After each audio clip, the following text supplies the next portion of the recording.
بسم اللہ الرحمن الرحیم رب اعوذ بک من همزات الشیاطین واعوذ بک رب ان یحضرون رب زدنی علما رب اشرح لی صدری ویسر لی امری واحلل عقدۃ من لسانی یفقہوا قولی والسلام علی من اتبع الہدی۔ اللہ رب وحدہ لا شریک کی نازل کردہ آخری کتاب ہدایت میں سے مختلف موضوعات اور عنوانات کے تحت اللہ رب العزت کی آیات کا نب نباب اور مفہوم آپ کے سامنے بیان کیا جا رہا ہے۔ یہ تیسری نشست ہے جو متبعین وحی کی نفسیات و معاشرت سے متعلق آیات، جس میں آپ کے سامنے ان کا مفہوم بیان کیا جا رہا ہے کہ ہر دور میں جو اللہ رب العزت کی نازل کردہ وحی کا اتباع کرنے والے لوگ ہوتے ہیں، مومنین، عباد اللہ المخلصین، کہ جو خالص اپنا دین اللہ کے لیے رکھتے ہیں، ان کی نفسیات کیا ہوتی ہیں، ان کی شخصیت کی مختلف کوشیں، اور پھر ان مومنین جو معاشرہ تشکیل دیتے ہیں، اس معاشرہ کے ان کی معاشرت کیسی ہوتی ہے، اس کے خد و خان کیا ہوتے ہیں، کیونکہ معاشرہ افراد سے مل کر بنتا ہے۔ تو یہ جو بنیادی طور پر تغیر نفس کا مرحلہ ہوتا ہے، اس سے پہلے جو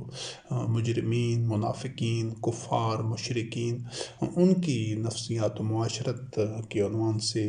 کچھ نشستیں ہو چکی ہیں۔ تو یہ جس وقت دونوں کو آمنے سامنے رکھا جاتا ہے پہلو بہ پہلو، تو پھر سمجھ آتی ہے کہ مومنین کی شخصیت اور ان کی معاشرت کیسے ہوتی ہے، کہ جو کچھ ان آیات میں اللہ رب کریم نے بیان کیا ہے، وہ تمام خوبیاں وہ خاص مومنین کے اندر ہونے چاہیے۔ کوئی ایک خوبی بھی ایسی نہ ہو کہ جس کو وہ نظر انداز کریں۔ اور جو کفار، مشرکین، منافقین، مجرمین اور فاسقین کی جو نفسیات و معاشرت ہے، تو ان میں جو جرائم اور جو غلط روش ان کی ہوتی ہے، ان میں سے ایک بھی ایسی نہیں ہونی چاہیے جو مومنین میں موجود ہو۔ تو ان دونوں پہلوؤں کو سامنے رکھنا ہے تاکہ جو فرق ہے وہ واضح ہو۔ سورۃ المومنون کی آیت نمبر 61 میں اولئک یسارعون فی الخیرات وہم لہا سابقون، کہ مومنین خیر کے کاموں میں سرعت جلدی کرتے ہیں، وہ ٹال مٹول یا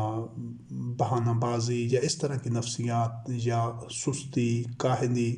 یا اللہ رب کریم کے احکامات کو نظر انداز کرنا یا تاخیر کا مظاہرہ کرنا، یہ مومنین میں نہیں ہو سکتا۔ اور وہ اس میں سبقت جانے والے ہوتے ہیں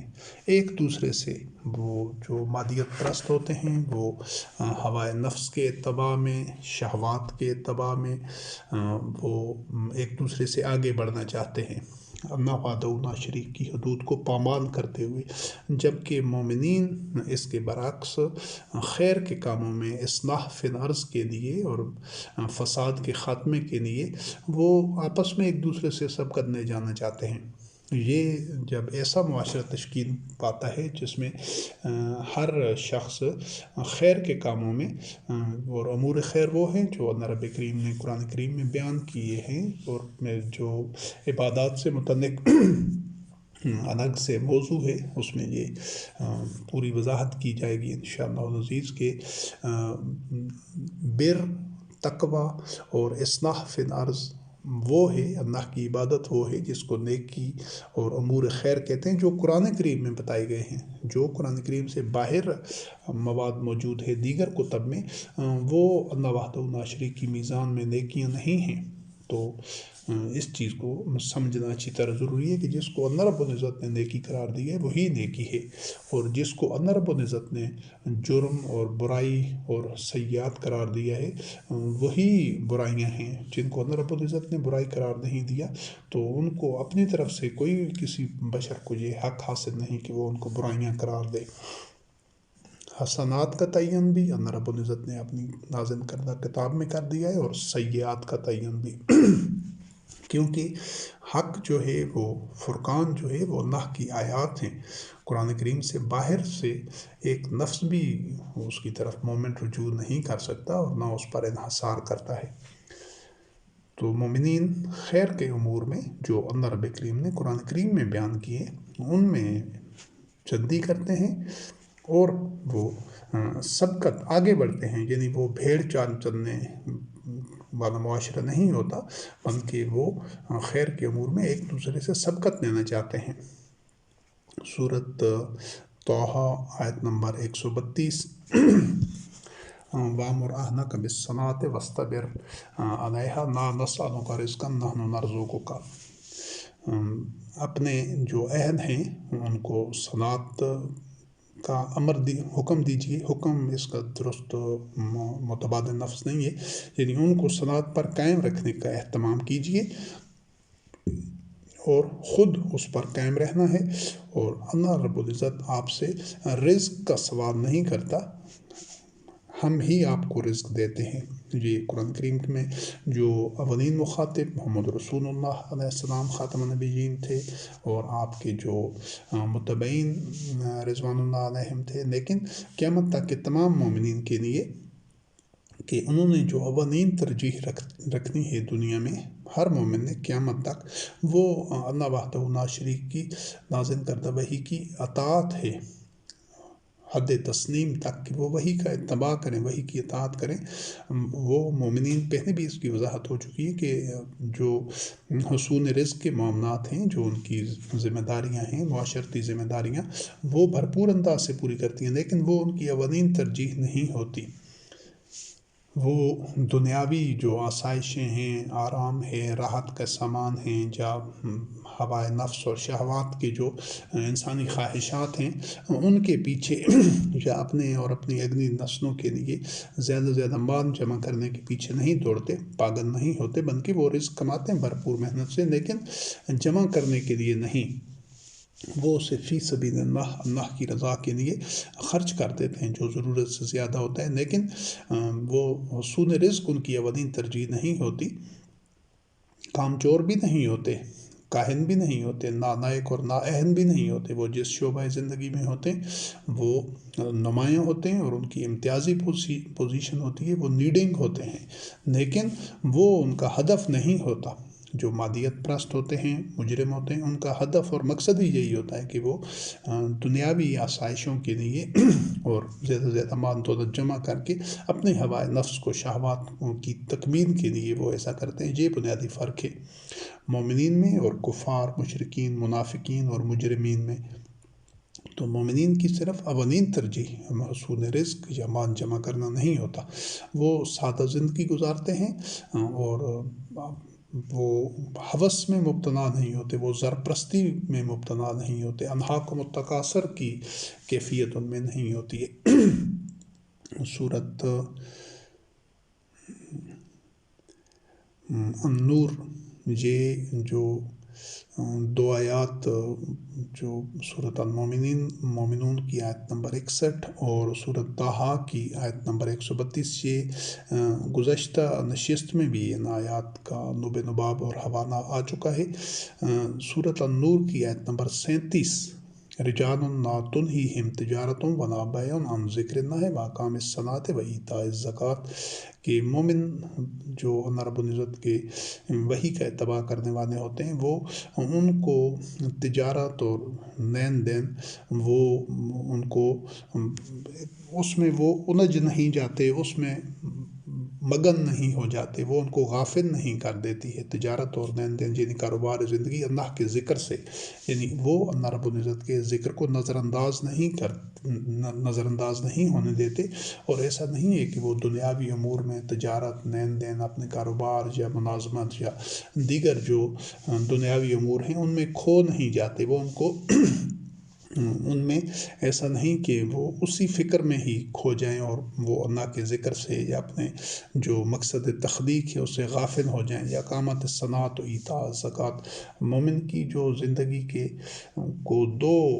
الفاظ میں بیان کیا جائے تو وہ اقامت جو معاشرتی زندگی ہے، اقامت الصلاۃ و ایتاء الزکوٰۃ، کہ وہ اللہ وحدہ لا شریک کی وحی کا اتباع کرنے کے لیے اجتماعی سٹرکچر ڈھانچہ جو تشکیل دیتے ہیں، جس میں سب مومنین مل کر اللہ رب العزت کے اوامر و نواہی پر عمل پیرا ہوتے ہیں، وہ اقامت الصلاۃ ہے۔ اور ایتاء الزکوٰۃ وہ تمام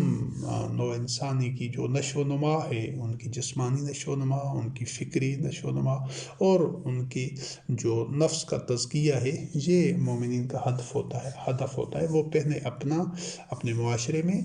یہ مومنین کے معاشرے میں ان کو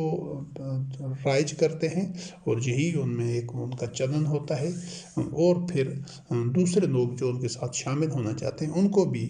اسی دائرہ میں وہ شامل کرتے ہیں، جو پورے معاشرے میں جو انسان کی جو بنیادی انسانی ضروریات ہو ان کی تکمیل ہو رہی ہوتی ہے، اور جو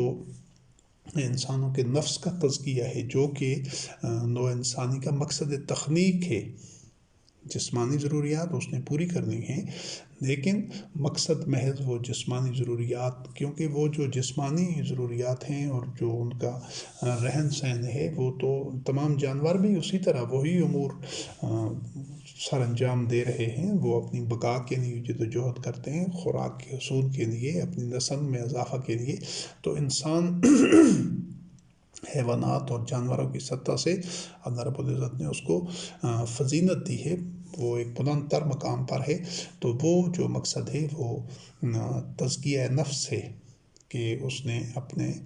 رب کی نازل کردہ وحی کا اتباع کرتے ہوئے اپنے نفس کا تزکیہ کرنا ہے، تاکہ وہ زندگی کے اگلے جو عرفہ مراحل ہیں، جنت الفردوس، اس میں تک پہنچ سکے۔ سورۃ الجمعہ آیت نمبر 9، فَاسْعَوْا إِلَىٰ ذِكْرِ اللَّهِ وَذَرُوا الْبَيْعَ،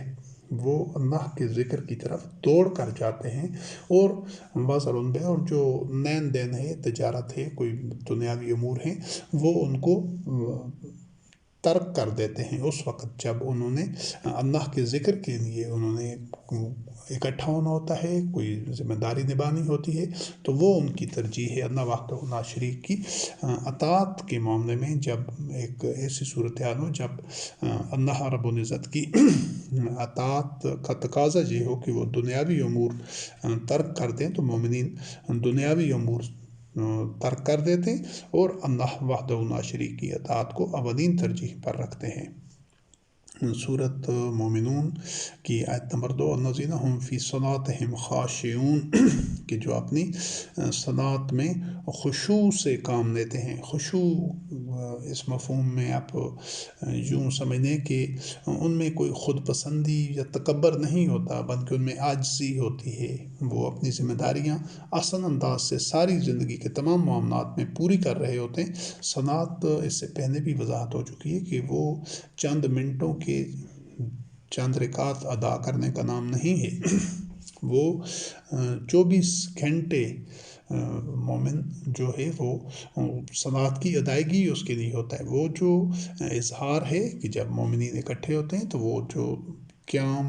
رکوع اور سجدہ والی صلاۃ ہے،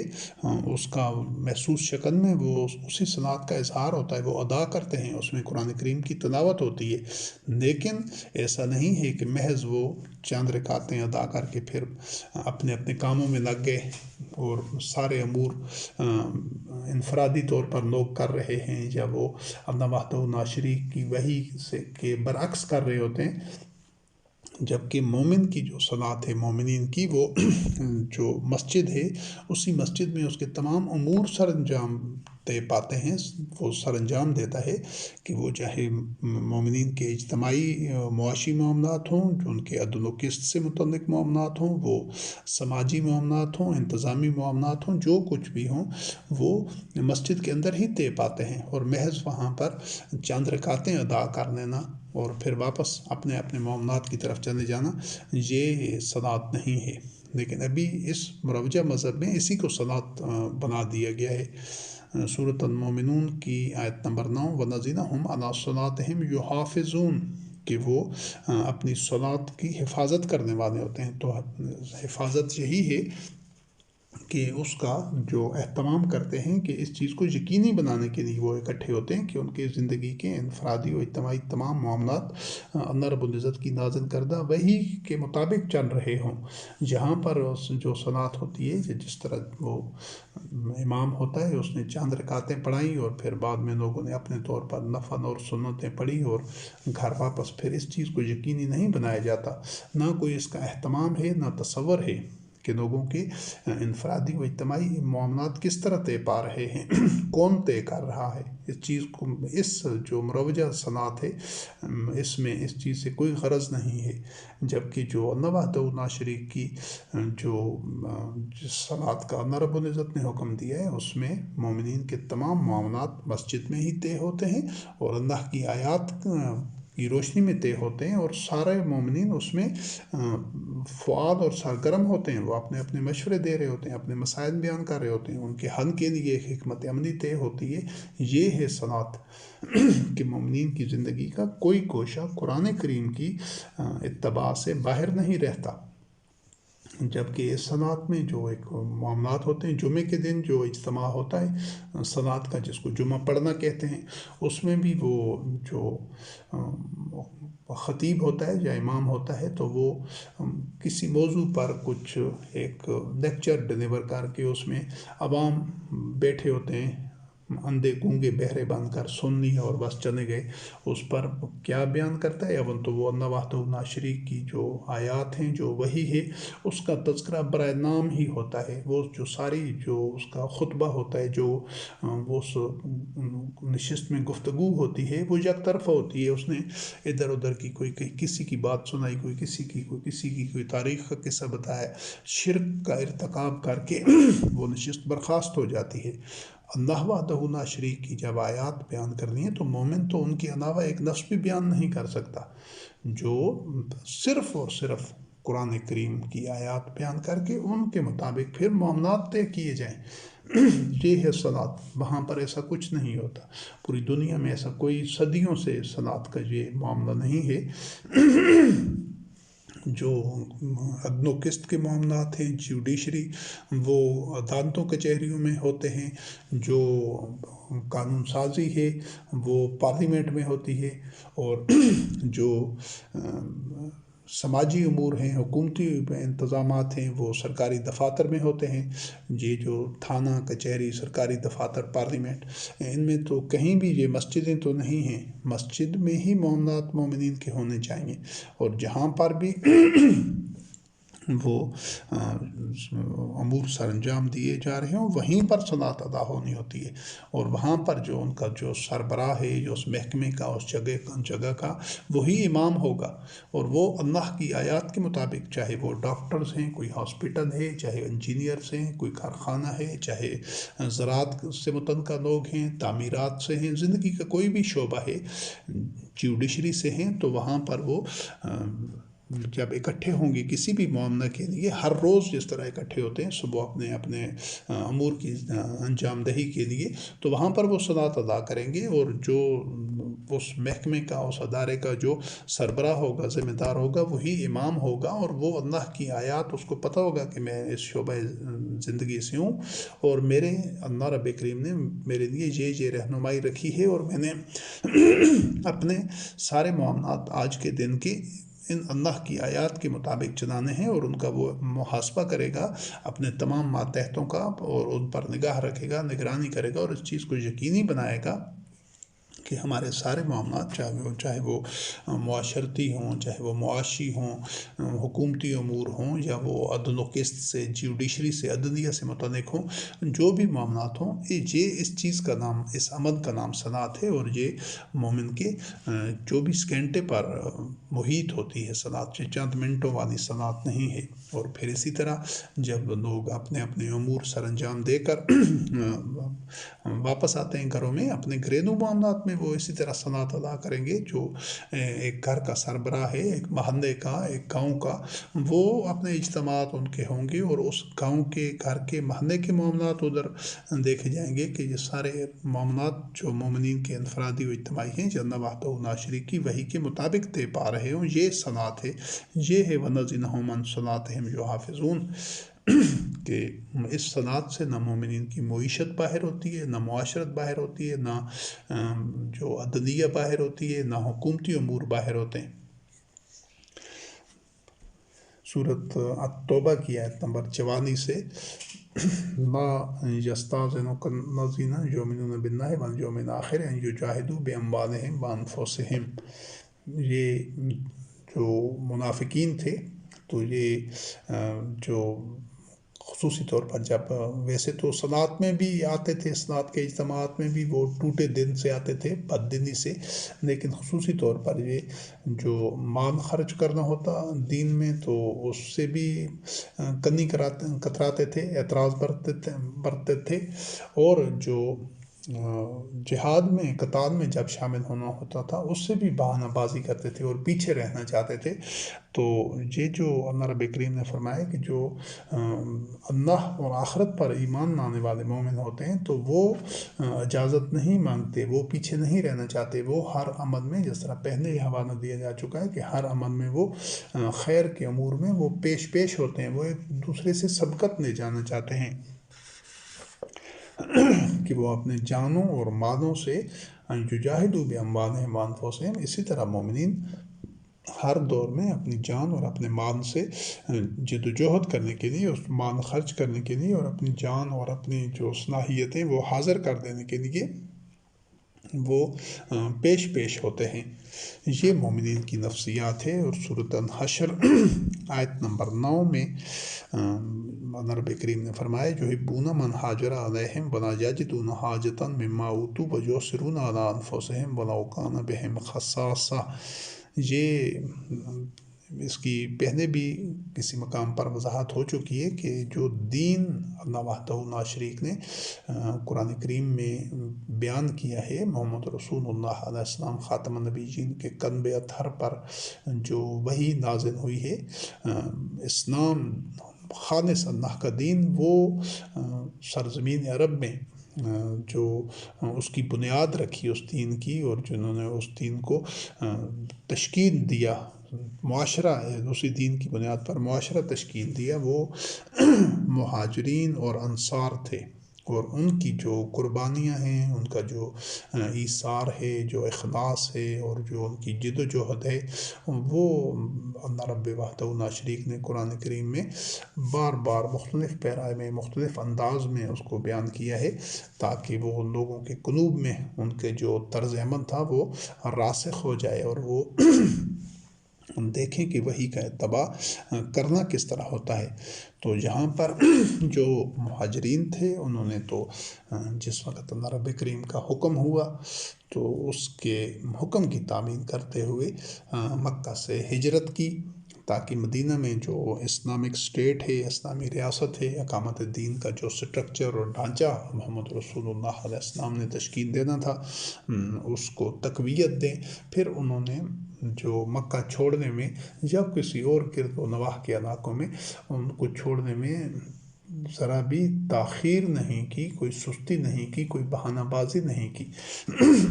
بلکہ اپنے گھر بار، عزیز و اقارب اور جو کچھ بھی جو مادی اشیاء تھیں جو بھی چھوڑنا پڑا انہوں نے بطیب خاطر اس کو چھوڑا۔ اور جو انصار تھے انہوں نے پھر ان کے پاس جو کچھ تھا انہوں نے وہ اللہ کی نصرت کے لیے، دوسرے مومنین بھائیوں کے مسائل حل کرنے کے لیے انہوں نے پیش کر دیا، حاضر کر دیا۔ چھوڑنے والوں نے، جو مہاجرین تھے، انہوں نے یہ نہیں کہا کہ ہم یہ چیز نہیں چھوڑ سکتے، ان کو جو کچھ بھی چھوڑنا پڑا انہوں نے چھوڑ دیا۔ یہ ہے اخلاص۔ اور جو انصار تھے انہوں نے یہ نہیں کہا کہ ہم یہ چیز تو دے سکتے ہیں، یہ نہیں دے سکتے، یا یہ جو عام تصور زکوٰۃ کا لیا جاتا ہے کہ جو ہم قرآن کریم میں 2.5%، 100 میں سے 2.5 روپے زکوٰۃ کا کہیں تعین نہیں ہے، تذکرہ نہیں ہے کہ 100 میں سے 2.5 روپے دینے اور پھر بقایا سب پر اپنی گرفت رکھنی ہے، نہیں، بلکہ یہاں جو انصار کا جو روش جو بتائی گئی ہے، طرز عمل جو قرآن کریم میں بتایا گیا ہے کہ وہ اس چیز کو محبوب رکھتے تھے، پسند کرتے تھے کہ جو مومنین ان کے پاس ہجرت کر کے آ رہے تھے۔ اب جو عام انسان ہیں جو وحی کا اتباع نہیں کر رہے ہوتے، جس طرح ابھی بھی جتنے بھی یہ آج پوری دنیا میں مسلمان ہیں، تو یہ تو چونکہ اس اللہ رب العزت کے نازل کردہ دین اسلام کو ترک کر چکے ہیں، یہ تو خود ساختہ مذہب پر عمل پیرا ہیں، تو کوئی ان کی طرف دوسرا مومن بھائی جس طرح 50 کے قریب ممالک ہیں، انہوں نے ان کی باؤنڈریز بنائی ہوئی ہیں، اپنی اپنی فوجیں ہیں، اپنی کرنسی ہے، ایک دوسرے سے بیگانے ہیں، تو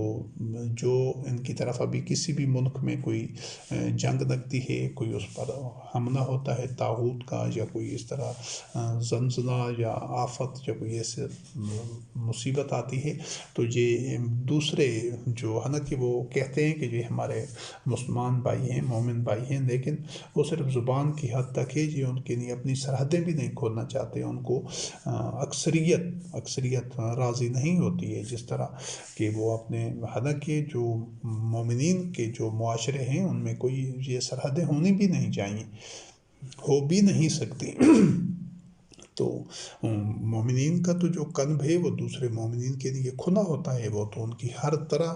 کی مدد کرنے کے لیے، سب کچھ ان کے سامنے ان پر نچھاور کرنے کے لیے ہم وقت تیار ہوتے ہیں اور کر رہے ہوتے ہیں عملی طور پر۔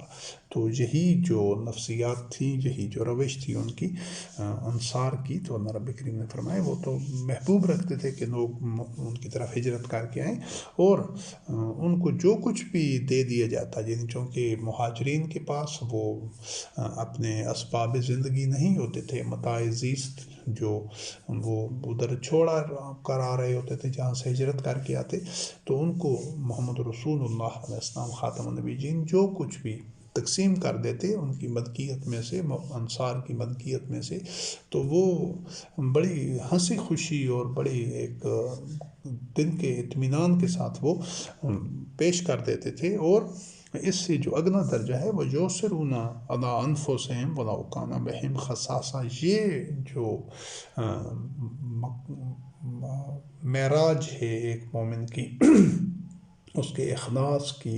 اور یہ کمال کا مقام ہے، درجہ کمال ہے کہ وہ خود مشکل میں بھی رہ کر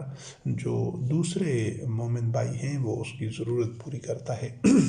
تو جو منافق ہیں، جو مجرم ہیں، جو عملاً مشرک ہیں اور کافر ہیں لیکن کہتے ہیں کہ ہم مسلمان ہیں،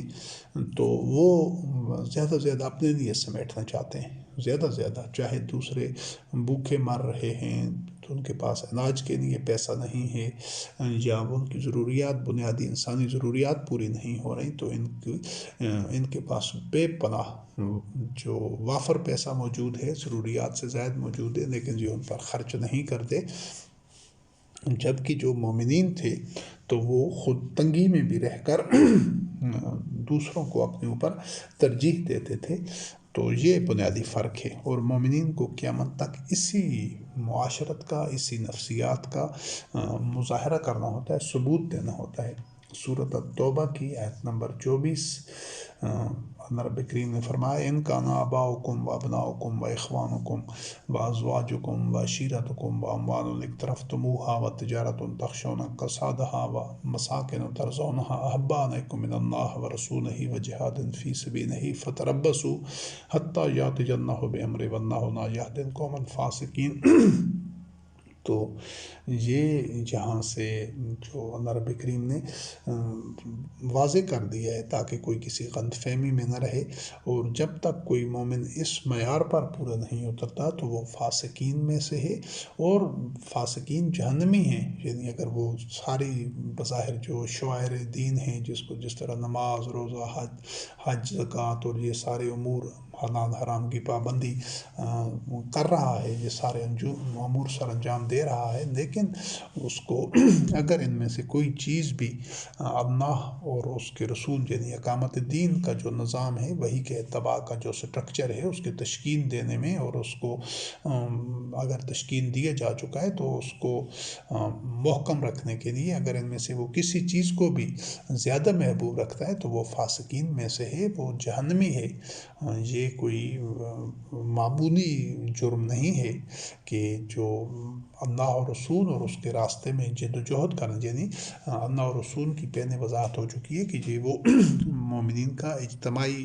سٹرکچر اور میکنزم ہوتا ہے جس میں سب مل کر اللہ وحدہ لا شریک کی وحی کا اتباع کر رہے ہوتے ہیں۔ یہ اللہ اور رسول ایسا نہیں ہے کہ محمد رسول اللہ علیہ السلام کی وفات کے بعد وہ اللہ اور رسول کا جو سٹرکچر ہے وہ ختم ہو گیا اور اس کے بعد پھر اللہ اور رسول کی عملی شکل کوئی نہیں ہوگی۔ اللہ اور رسول کی جو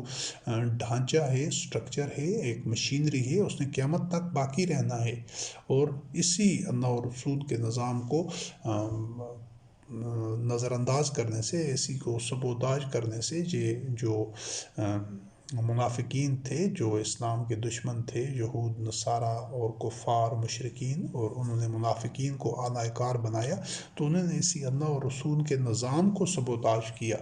یہ جو آج صدیوں سے جو ایک سٹرکچر چل رہا ہے جس میں وہ اللہ اور رسول کی اطاعت نہیں ہو رہی، اور اللہ کی اطاعت کے نام پر قرآن کریم کی آیات پڑھ دی جاتی ہیں، اور رسول کی اطاعت کے نام پر حدیث، روایات اور سنت بیان کر دی جاتی ہے، اور لوگ اس پر انفرادی طور پر مختلف فرقے، مختلف افراد عمل پیرا ہیں۔ یہ اللہ اور رسول کی اطاعت نہیں ہے، کیونکہ اللہ اور رسول کی اطاعتیں دو نہیں ہیں، اللہ اور رسول کی اطاعت ایک ہے۔ اس فرق کو سمجھنا ہے، جن کا الہ واحد ہے،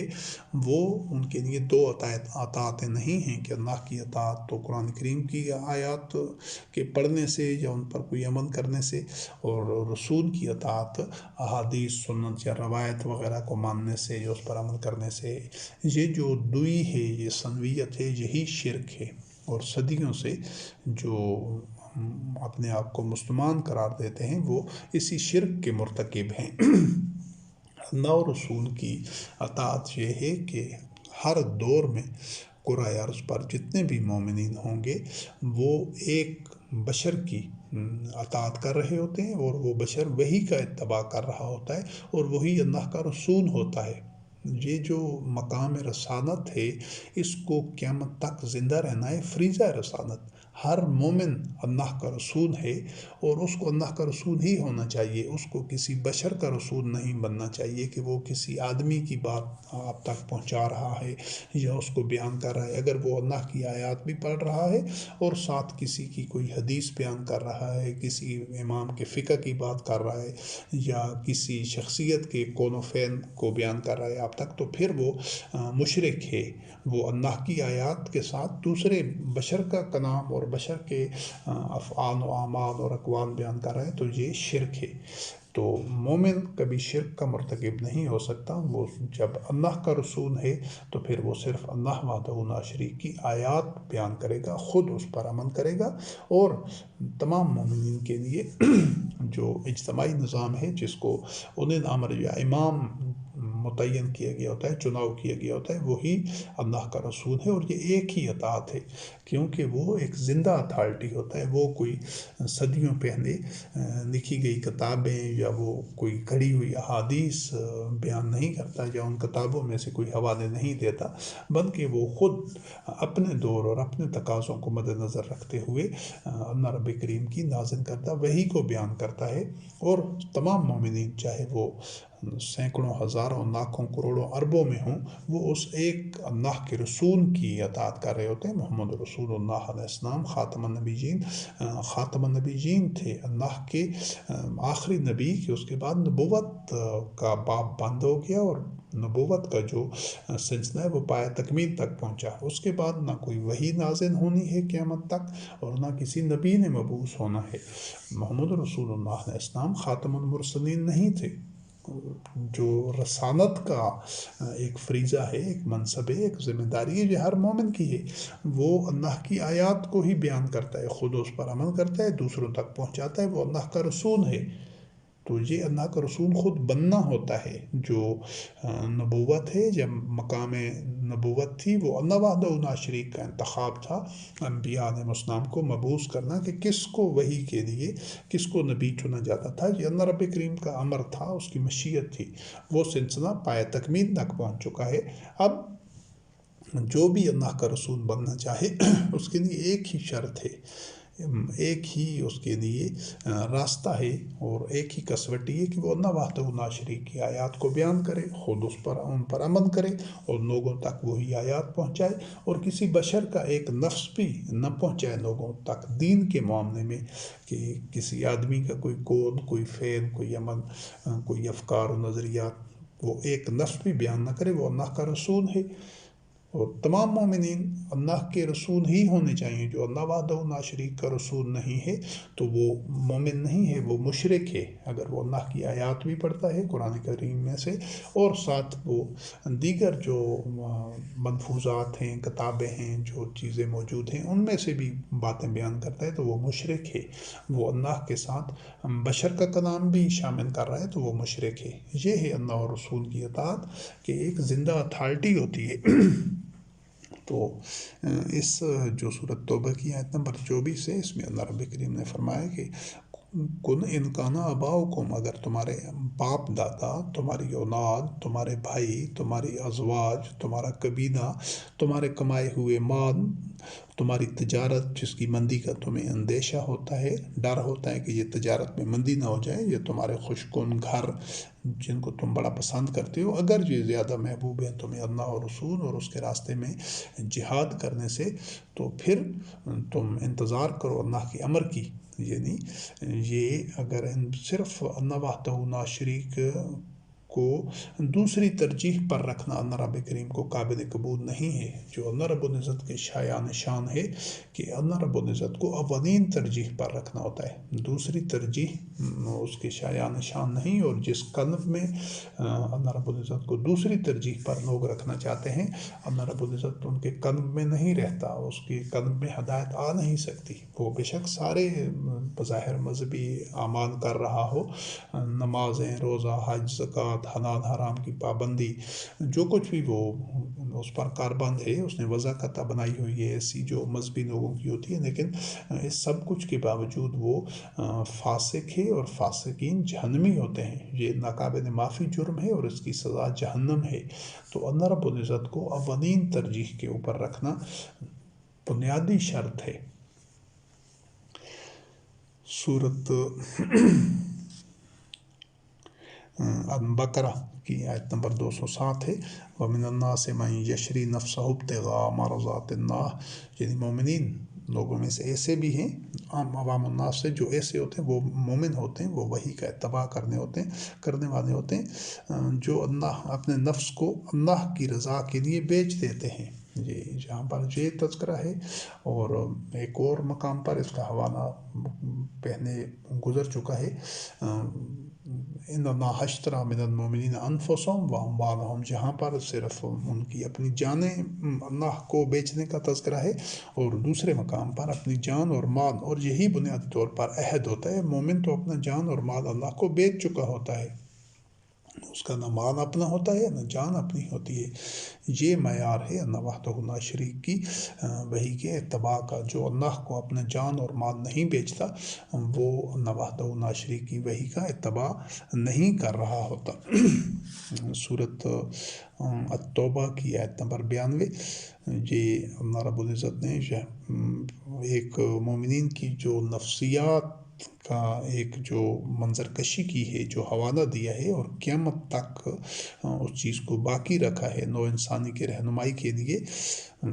سورۃ توبہ آیت نمبر 92، تولوا وأعینہم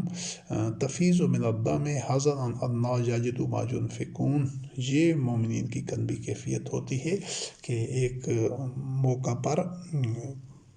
محمد رسول اللہ علیہ السلام خاتم النبیین اور آپ کے متبعین رضوان اللہ علیہم قتال کے لیے، جہاد کے لیے جا رہے تھے، تو صورتحال ایسی تھی کہ آپ کے پاس، آپ علیہ السلام کے پاس وسائل ناکافی تھے، سواری کے لیے کوئی بندوبست نہیں تھا کہ تمام مومنین کو اپنے ساتھ شامل کر سکیں۔ تو بعض مومنین ایسے تھے جن کے پاس وہ سفر کے لیے بندوبست سواری وغیرہ نہ ہونے کی وجہ سے ان کو اپنے ساتھ محمد رسول اللہ علیہ السلام خاتم النبیین لے کر نہیں جا رہے تھے۔ اب یہاں پر یہ چیز سمجھنے کی ضرورت ہے کہ جو منافقین تھے ان کے پاس استطاعت تھی، مال تھا، وسائل تھے، لیکن وہ جانا نہیں چاہتے تھے، وہ بہانے کرتے تھے، طرح طرح کے بہانے۔ کیوں کہ وہ قتال سے فرار چاہتے تھے، وہ اللہ کو اپنی جان، زبان سے تو کہتے تھے کہ ہم نے جان مال بیچ دی ہے، لیکن قلب سے انہوں نے نہیں بیچا ہوتا تھا اور عمل سے اس کی تصدیق نہیں کرتے تھے۔ باوجود وسائل اور اسباب کے وہ کنی کتراتے تھے، پینو تہی کرتے تھے اور ٹال مٹور اور بہانے بازی کرتے تھے، جہاد میں، قتال میں شرکت سے اپنے آپ کو بچانا چاہتے تھے۔ بزدل تھے، دنیا کی مان و متاع کی اور دنیاوی زندگی کی محبت میں پاگل ہوئے تھے، وہی ان کی اولین ترجیح تھی۔ اس کے برعکس جو مومنین تھے ان کی کیفیت یہ تھی کہ ان کو خود محمد رسول اللہ علیہ السلام ایک عذر کی وجہ سے رخصت دے رہے تھے کہ میں آپ کو ساتھ نہیں لے کر جا سکتے، کہ سواری کا بندوبست نہیں ہے۔ تو جو عام دنیاوی پیمانے تو ان کو مطمئن ہو جانا چاہیے تھا کہ ہم تو جانا چاہتے ہیں، اللہ کے حکم کی اطاعت کرنا چاہتے ہیں، لیکن اسباب نہ ہونے کی وجہ سے ہم شامل نہیں ہو سکتے۔ لیکن نہیں، ایسا نہیں تھا، وہ مطمئن نہیں تھے۔ ان کے قلب کے اندر جو کیفیت تھی کہ ان کی آنکھوں سے آنسو جاری ہو گئے تھے جب انہوں نے یہ دیکھا کہ ہم اپنی قربانی، ہم اپنی جان اللہ کی راہ میں فی سبیل اللہ نچھاور کرنا چاہتے ہیں، پیش کرنا چاہتے ہیں، لیکن ہمارے پاس اتنا سرمایہ نہیں ہے، اتنے وسائل نہیں ہیں کہ ہم ان کو خرچ کرتے۔ تو یہ مومن کی کیفیت ہوتی ہے، یعنی ان کا ذوق و شوق اور حد درجہ اخلاص اور ان کی جو عزم تھا، جو ان کی قلب میں وہ جو ان کی ایک خواہش تھی کہ اللہ وحدہ لا شریک کی نصرت کے لیے، اللہ کے دین کے لیے اپنا سب کچھ قربان کر دیں۔ اپنا اسباب تو ان کے پاس تھے نہیں، لیکن جو ان کی جان تھی وہ جان قربان کرنے کے لیے بے چین اور بے تاب تھے۔ یہ کیفیت مومنین کی ہے۔ اگر یہ کیفیت قلب میں نہیں ہے تو پھر وہ ایمان قلوب میں داخل نہیں ہوا۔ جن کے قلوب میں ایمان داخل ہو جاتا ہے تو ان کی یہ کیفیت ہوتی ہے۔ آج ہر انسان اپنا خود، ہر جو اپنے آپ کو مومن اور مسلمان کہتے ہیں، وہ اپنا مواخذہ کر سکتے ہیں، وہ اپنا تجزیہ کر سکتے ہیں کہ وہ کس درجے پر ہیں۔ کیا وہ دنیاوی چیزوں کی محبت میں، متاع حیات کے پیچھے بھاگ رہے ہیں، جان بچانا چاہتے ہیں، اپنے آپ کو محفوظ رکھنا چاہتے ہیں، یا وہ سب کچھ ترک کر کے اللہ کی راہ میں جلد از جلد اپنی جان قربان کرنا چاہتے ہیں۔ سورۃ الصافات آیت نمبر 73 اور 74 میں فانظر کیف کان عاقبۃ المنذرین الا عباد اللہ المخلصین، یہ جو اقوام سابقہ ہوتی تھی ماضی میں جو گزر گئی ہیں، تو ان کا تذکرہ کرتے ہوئے اللہ رب کریم نے فرمایا ہے، واضح کیا ہے کہ پھر دیکھو جن لوگوں کو آگاہ کیا تھا، خبردار اور ڈرایا گیا تھا اپنی غلط روش سے کہ ان کے نتائج مختلف، انبیاء اور رسول علیہ السلام ان کو خبردار کرتے رہے، آگاہ کرتے رہے کہ یہ روش زندگی جس پر تم چل رہے ہو اس کا انجام تباہی ہے۔ تو جن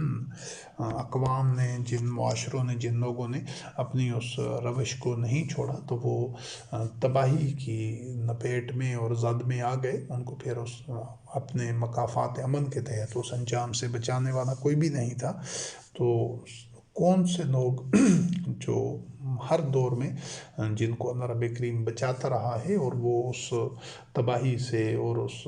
عذاب کی لپیٹ سے بچتے رہے ہیں، وہ صرف اور صرف الا عباد اللہ المخلصین، جو اللہ کے خالص بندے ہوتے ہیں، جن کا دین الا للہ الدین الخالص،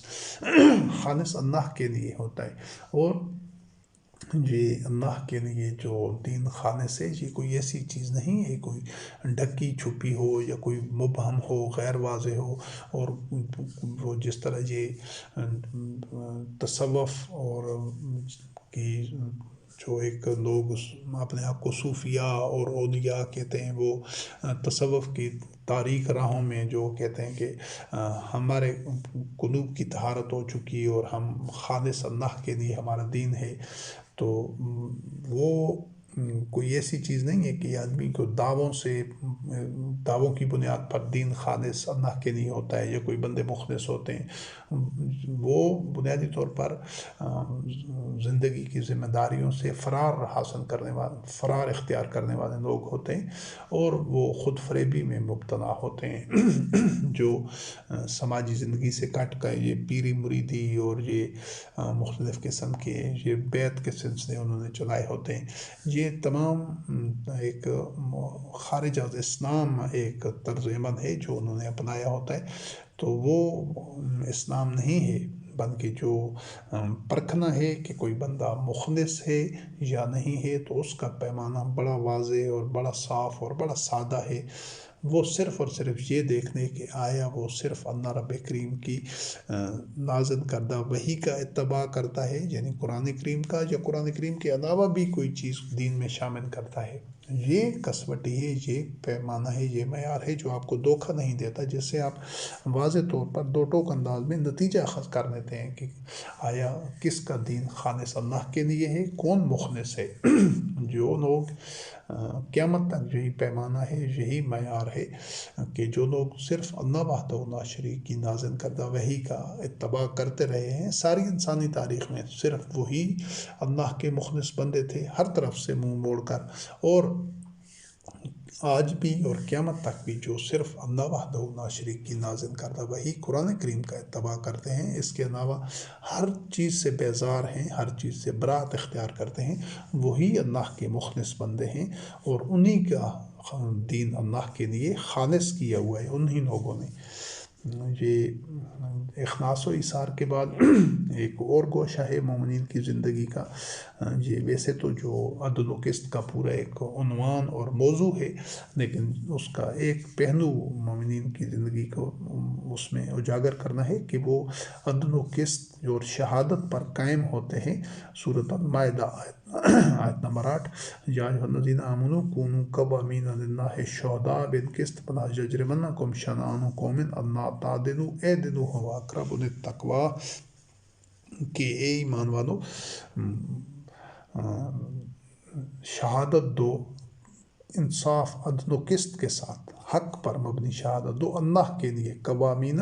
اللہ کے لیے کھڑے ہو جاؤ شہادت دینے کے لیے، اور عدل کے ساتھ، قسط عدل و انصاف کے ساتھ سچی شہادت جو صدق پر مبنی ہو۔ اور کسی قوم کی جو دشمنی ہے، اگر کوئی قوم تمہاری دشمن ہے تو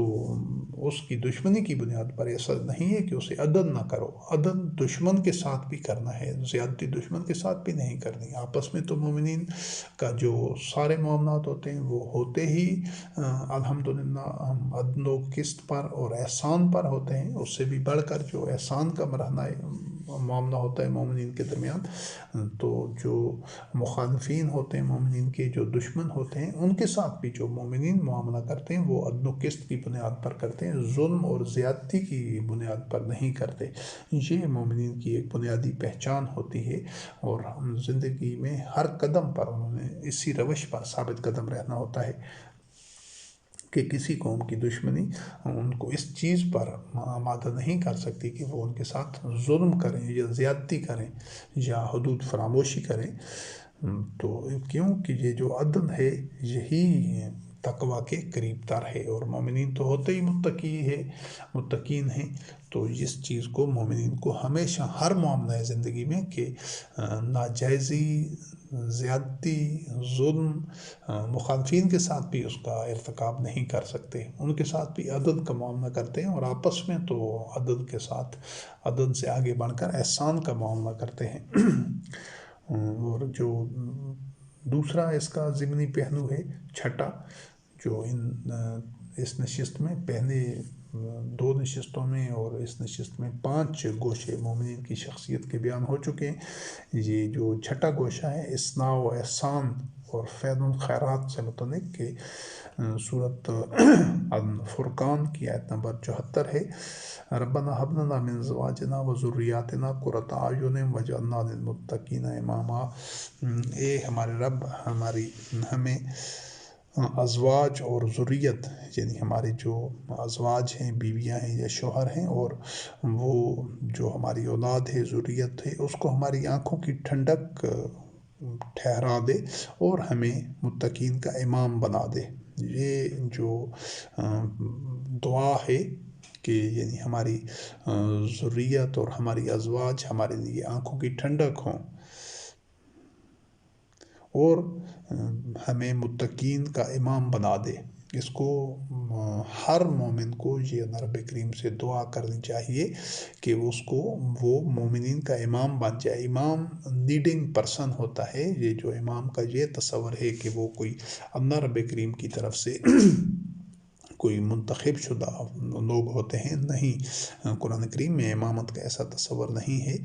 امامت ایک منصب ہے جس پر خود فرد نے پہنچنا ہوتا ہے۔ امام المتقین ایک مقام ہے، ایک منصب ہے، ایک ذمہ داری ہے۔ جو مومنین اپنے اندر یہ اہلیت اور صلاحیت پیدا کریں گے، ان میں اتنا تقویٰ ہوگا، ان میں اتنا علم ہوگا، وہ اعصابی طور پر اتنے مضبوط ہوں گے، وہ اہلیت رکھتے ہوں گے، وہ سارے معاملات کو جو مومنین سے متعلق ہیں، ان کے جو سماجی، اخلاقی، معاشرتی اور جو عدل و قسط سے متعلق ہیں اور جو انتظامی امور ہیں، ان سب سے آگاہ ہوں گے، اور نہ صرف اپنے معاشرے کے بلکہ پورے گلوب کے معاملات سے آگاہ ہوں گے، تقویٰ میں بڑھ کر ہوں گے، اخلاص میں اور اللہ وحدہ لا شریک کی نازل کردہ وحی کے علم میں کے حوالے سے دوسروں سے بڑھ کر ہوں گے، وہی مومنین کے امام ہوں گے۔ مومن کبھی بھی اس چیز کو یاد رکھنا کہ وہ ایک اندھے گونگے بہرے نہیں ہوتے، بھیڑ چال نہیں چلتے کہ بس وہ احمقوں کی طرح تقلید کرتے رہیں یا ان کو عقل و فکر سے کام نہ لیں، بلکہ وہ اپنا وقت ضائع نہیں کرتے، چاہے زندگی کے جس بھی شعبے میں ہوں، جو بھی ان کی تعلیمی صلاحیت ہو، جو بھی ان کا معاشرتی بیک گراؤنڈ ہو اور معاشرے میں ان کا جو بھی مقام ہو۔ ایک فرد ہے وہ جوتے مرمت کرتا ہے، جوتے مرمت کرنا اس کی معاشرتی ذمہ داری ہے۔ جو ایک بندہ ہے ریڑھی لگاتا ہے،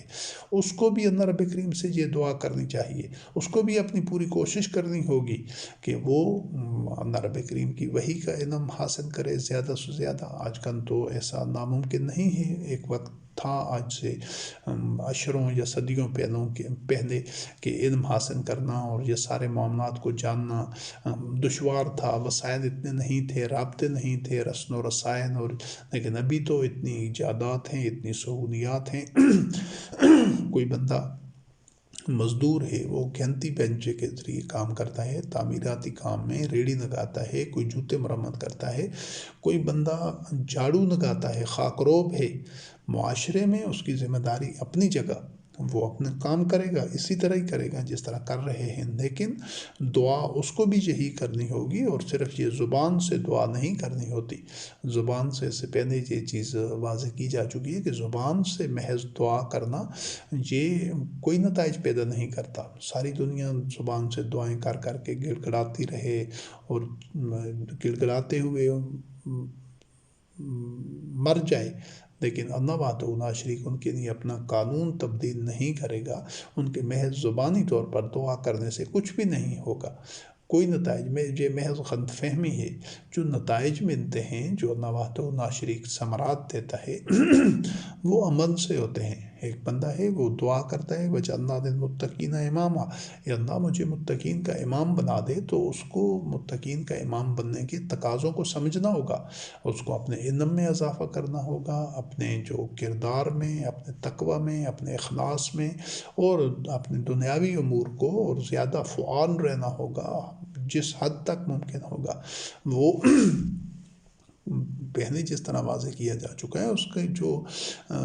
سرگرمیاں ہیں، معاشرتی ذمہ داری ہیں، وہ جو بھی نبھا رہا ہے، وہ کوئی کسان ہے، کوئی مزدور ہے، کوئی انجینئر ہے، کوئی ٹیکنیشین ہے، کوئی ڈاکٹر ہے، کوئی بھی اس کا شعبہ زندگی ہے، وہ ریڑھی لگانے والا اور وہ جوتے مرمت کرنے والا، جھاڑو لگانے والا بندہ ہی کیوں نہ ہو، وہ اس کو اپنی بھرپور جدوجہد کرنی ہوگی، اپنے اوقات میں سے، اپنے زیادہ سے زیادہ اوقات میں اپنے جو اس کے معاشرتی ذمہ داری ہیں وہ پوری کر کے زیادہ سے زیادہ اوقات میں وہ اپنی صلاحیتوں میں اضافہ کرے گا۔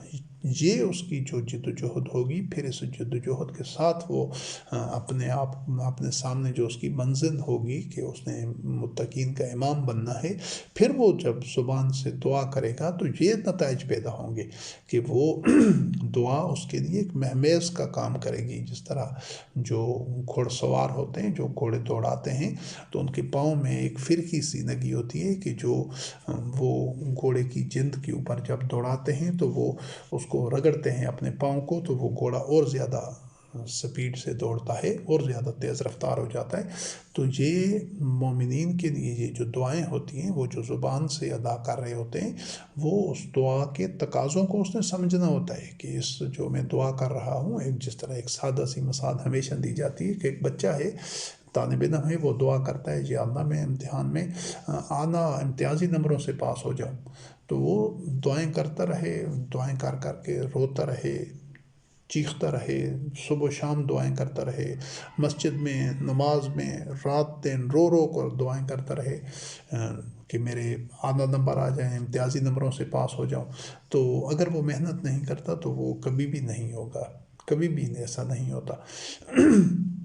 لیکن جب وہ زبان سے دعا کرے گا اور اس کے تقاضوں کو سمجھے گا کہ میں نے بھرپور محنت کرنی ہے، میں نے فوکس رکھنا ہے اپنی سٹڈیز پر، میں نے وقت ضائع نہیں کرنا، پھر اس کے ساتھ جب وہ دعا کرے گا وہ مہمیز ثابت ہوگی اور وہ اس کی تحریک ثابت ہوگی کہ وہ اس کو اپنے آرام کو قربان کر کے، اپنے ٹائم کو مینیج کر کے اور اپنی صلاحیتوں اور توانائیوں کو فوکس کر کے پھر وہ جب مطالعہ کرے گا اور ہر حد تک جائے گا، مطالعہ اور علم اور سیکھنے کے حوالے سے اپنا ایک ذہن کا جو کینوس ہے اس کو وسیع کرے گا، اپنے جو بھی شعبہ ہے، اس کا شعبہ تعلیم ہے، اس میں وہ زیادہ گہرائی تک جائے گا، تو وہ یقیناً امتیازی نمبروں سے پاس ہوگا۔ یہ جو عمل ہے، یہ جو جدوجہد ہے، درست سمت میں دعا کے الفاظ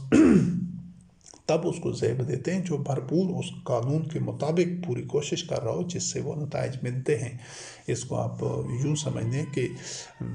جس طرح اچھی فصل کے لیے زمین کو ہموار کرنا، زرخیز زمین ہونا، ہموار کرنا، اس میں عمدہ اور باصلاحیت بیج بونا، پھر اس کو آبیاری کرنا، یہ سارے تقاضے پورے کرنے ہوتے ہیں، تب اچھی فصل ہوتی ہے، بھرپور فصل۔ تو اگر کوئی بندہ یہ تقاضے پورے نہیں کرتا، اس میں اس کی زمین بھی زرخیز نہیں ہے، بیج بھی ناقص ہے، پھر وہ اس کو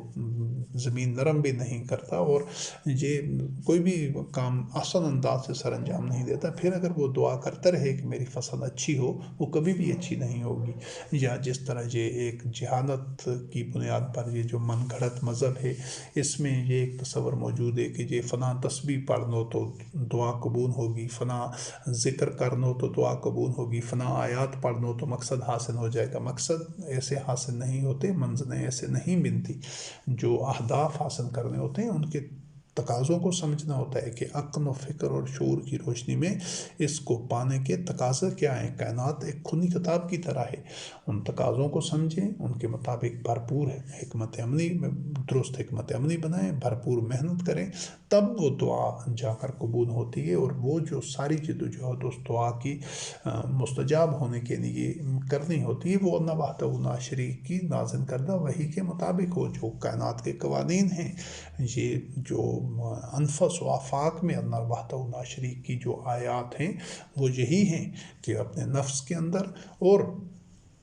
جو کائنات میں ہر جگہ نوات و ناشری کی آیات موجود ہیں، تو وہ یہی آیات ہیں، ان کو سمجھیں، ان تقاضوں کو سمجھیں اور وہ ان تقاضوں کو حاصل کریں۔ جس طرح ایک آدمی ہے وہ صحت مند رہنا چاہتا ہے تو اس کو اپنے متوازن خوراک اور بھرپور زندگی اور ایکسرسائز اور یہ ساری سرگرمیاں کرنی ہوں گی صحت مند رہنے کے لیے، لیکن اگر اس کی خوراک بھی متوازن نہ ہو اور وہ صحت مند طرز زندگی نہ ہو، ایکسرسائز وغیرہ نہ ہو، تو پھر وہ اگر دعا کرے کہ میں صحت مند رہوں یا صحت مند ہو جاؤں، تو وہ اس کی محض دعا سے ایسا نہیں ہوگا۔ تو اس کو سمجھنا ضروری ہے، اور ہر مومن کو امام المتقین بننے کے لیے جد و جہد کرنی ہوگی بھرپور۔ اس کو اپنی رات کے اوقات میں اپنے دیگر مصروفیات کی ترجیحات ایسی رکھنی ہوگی کہ وہ اپنے اندر وہ صلاحیتیں پیدا کرے گا۔ ہر لمحہ، ہر سانس، ہر قدم پر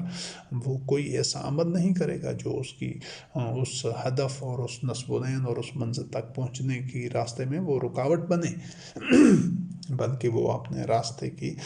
ہر رکاوٹ اور مشکل کو عبور کرتا جائے گا، تب وہ جا کر امام المتقین بنے گا۔ اور ہر مومن کو اسی طرح کوشش کرنی ہوتی ہے کہ وہ اپنے آپ کو اس معیار پر رکھے۔